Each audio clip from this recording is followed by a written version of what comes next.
Okay, students, with this video, I'm going to show you how to solve a system of equations through substitution. Now, the substitution method basically says I need to get one variable, I need to identify one variable at a time, and each time I identify a variable, then I can use substitution to help me solve. Here's how it works. First off, I want to pick one equation and I want to solve for one variable. Now, which equation you choose is up to you. Which variable you choose is up to you. Now, if I look at my four variables here, my x and y in my first equation, my x and y in my second equation, I can solve for x here, which would mean I'd have to add 2y on both sides, and I'd have to divide by 5. And I get some fractions. Same thing here. If I'm trying to solve for negative 2y, I'd have to add 5x on both sides, then divide by negative 2. If I have a situation where I have a single variable like x, I want to solve for that right away. And the second thing I'd want to pick is if I have to pick a variable to solve for and I have to divide, at least make sure that the numbers you divide by can divide cleanly, like 4 and 36 or 2 and 40. Not 5 and 2. Then you're left with some messy fractions. Something to keep in mind. It's not an easy situation. It wasn't so easy for me when I was in middle school, and it took a long time and practice to get it right. So, if it doesn't come natural to you, I wouldn't worry about it. So, here I see this x. I want to just solve for this one. This just looks like the easiest situation for me. So I have x plus 4y equals negative 36. And let's solve for x. So if I subtract 4y on both sides, if I subtract 4y from positive 4y, I'm going to be left with just x. This will cancel. And if I subtract 4y on my other side of the equation, I'll have negative 36 minus 4y. Now that I've identified x, I can go ahead and substitute x into my other equation. And be careful. If I've solved for equation 2. If I substitute this value back into equation 2, I'm going to be left with 0. I have the exact same numbers on both sides, and everything's going to cancel. So I need to substitute equation 2 back into equation 1. So equation 1 says 5x minus 2y equals 40. And now I'm going to replace x with negative 36 minus 4y. And now I'm going to subtract 2y and make that equal to 40. Now I need to distribute.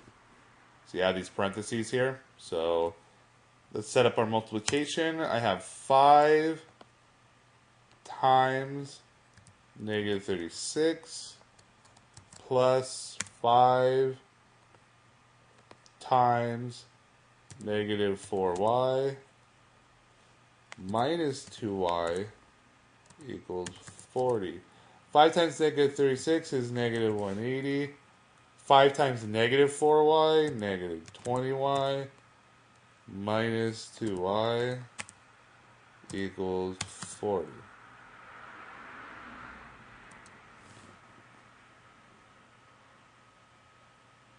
Let's see.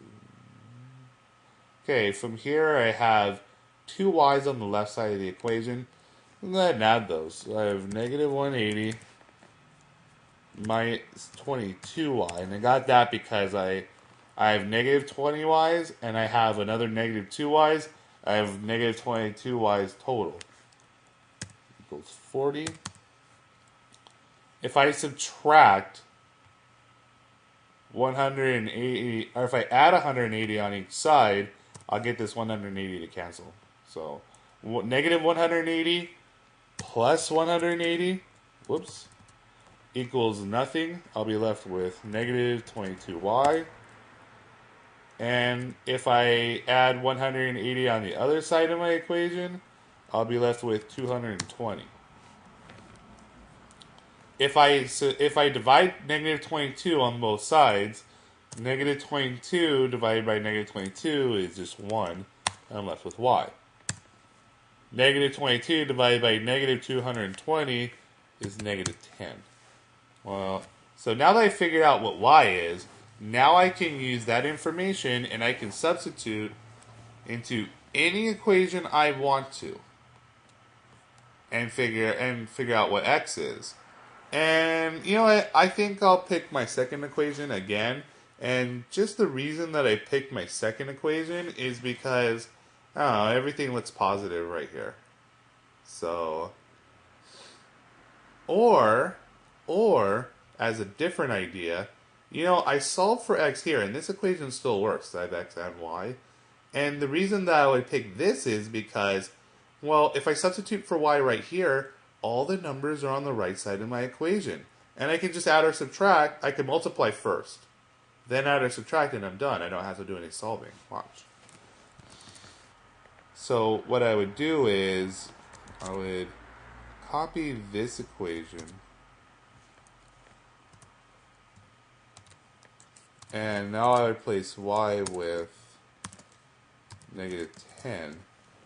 Now, what happens when I replace y with negative 10? Well, I'll be left with x equals negative 36, and negative 4 times 10 is positive 40. And if you look, all the numbers are on the right side. So, negative 36 plus 40 is 4. And so it looks like the two answers of my system, x is equal to 4 and y is equal to negative 10. Hope this helps.